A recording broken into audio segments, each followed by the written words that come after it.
CPIM സംസ്ഥാന സമ്മേളനത്തിന്റെ അവസാനവട്ട ഒരുക്കങ്ങൾ കൊല്ലത്ത് നടക്കുകയാണ്. നഗരമെങ്ങും ചെങ്കൊടി ചുവപ്പിൽ മുങ്ങിക്കഴിഞ്ഞു. 6-ാം തീയതി മുതൽ 9-ാം തീയതി വരെയാണ് സമ്മേളനം റിപ്പോർട്ട് ചെയ്യാൻ നമ്മുടെ വാർത്താ സംഘവും കൊല്ലത്ത് എത്തിക്കഴിഞ്ഞിട്ടുണ്ട്. PR സുനിൽ ദില്ലിയിൽ നിന്നും പറന്നിറങ്ങിയിട്ടുണ്ട് കൊല്ലത്ത്. Good evening PR Sunil.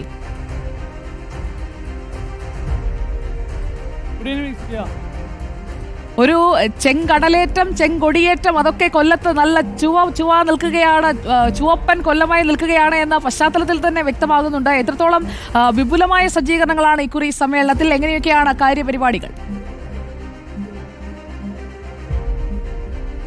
Sujaya, തീർച്ചയായും ചുവപ്പൻ ആവേശത്തിൽ തന്നെയാണ് കൊല്ലം എന്ന കാര്യത്തിൽ യാതൊരു സംശയവുമില്ല. കേരളത്തിൽ നമുക്കറിയാം CPIM-ന് കണ്ണൂർ കഴിഞ്ഞാൽ ഏറ്റവും ശക്തമായ വേരോട്ടമുള്ള ജില്ലയാണ് കൊല്ലം. അതുകൊണ്ട് തന്നെ ഇത്തവണ കൊല്ലത്തേക്ക് സമ്മേളനം വരുമ്പോൾ വലിയ ആവേശമാണ് പാർട്ടി പ്രവർത്തകർക്കും ഇടതുപക്ഷ അനുഭാവികൾക്കും ഒക്കെ തന്നെയുള്ളത്. ഏതായാലും ഈ സമ്മേളനം കൊല്ലത്ത് നടക്കുമ്പോൾ തീർച്ചയായും വരാനിരിക്കുന്ന പഞ്ചായത്ത് തെരഞ്ഞെടുപ്പ്, 2026 നിയമസഭാ തെരഞ്ഞെടുപ്പ് എന്നതാണ് പാർട്ടിക്ക് മുന്നിലെ ഏറ്റവും പ്രധാനപ്പെട്ട ഒരു വിഷയം. അതുകൊണ്ട് തന്നെ വലിയൊരു തെരഞ്ഞെടുപ്പ് ആവേശത്തിലേക്ക് തീരുമാനങ്ങൾ നീളുന്ന ഒരു സമ്മേളനം തന്നെയായിരിക്കും. 2026 വീണ്ടും പിണറായി വിജയൻ കേരളത്തിൽ അധികാരത്തിൽ വരും, പിണറായി സർക്കാർ വീണ്ടും അധികാരത്തിൽ വരും എന്ന് തന്നെയാണ് CPM നേതാക്കളൊക്കെ തന്നെ പറയുന്നത്. അപ്പോൾ വീണ്ടും 3-ാം തവണ അധികാരത്തിൽ വരാനുള്ള രാഷ്ട്രീയ തന്ത്രങ്ങൾ മെനയൽ കൂടിയായിരിക്കും ഈ സമ്മേളനത്തിൻ്റെ ഏറ്റവും പ്രധാനപ്പെട്ട ലക്ഷ്യം. അതിനുള്ള തന്ത്രങ്ങളാണ് പാർട്ടി മെനയുന്നത്.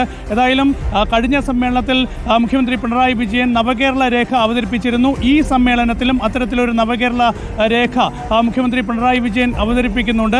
ആ രേഖ തീർച്ചയായും ഈ തെരഞ്ഞെടുപ്പ് ലക്ഷ്യം വെച്ചുകൊണ്ട് തന്നെ ഉള്ളതായിരിക്കും. അങ്ങനെ പാർട്ടിയെ തെരഞ്ഞെടുപ്പിനായി ഒരുക്കുക എന്ന വലിയൊരു ലക്ഷ്യത്തോടെയാണ് സമ്മേളനം കൊല്ലത്ത് ആരംഭിക്കാൻ പോകുന്നത്. കഴിഞ്ഞ കുറേ ദിവസങ്ങളായി സമ്മേളന ഒരുക്കങ്ങൾ പുരോഗമിക്കുകയായിരുന്നു കൊല്ലത്ത്.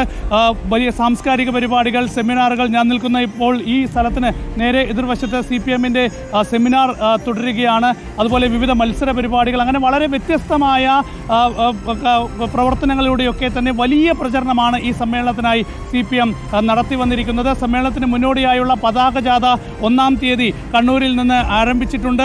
പതാക ജാഥ ഇന്ന് മലപ്പുറം, പാലക്കാട് ജില്ലകളിലൂടെ പര്യടനം നടത്തുകയാണ്. നാളെ തൃശ്ശൂർ, എറണാകുളം ജില്ലകളിലൂടെ പതാക ജാഥ പര്യടനം നടത്തും.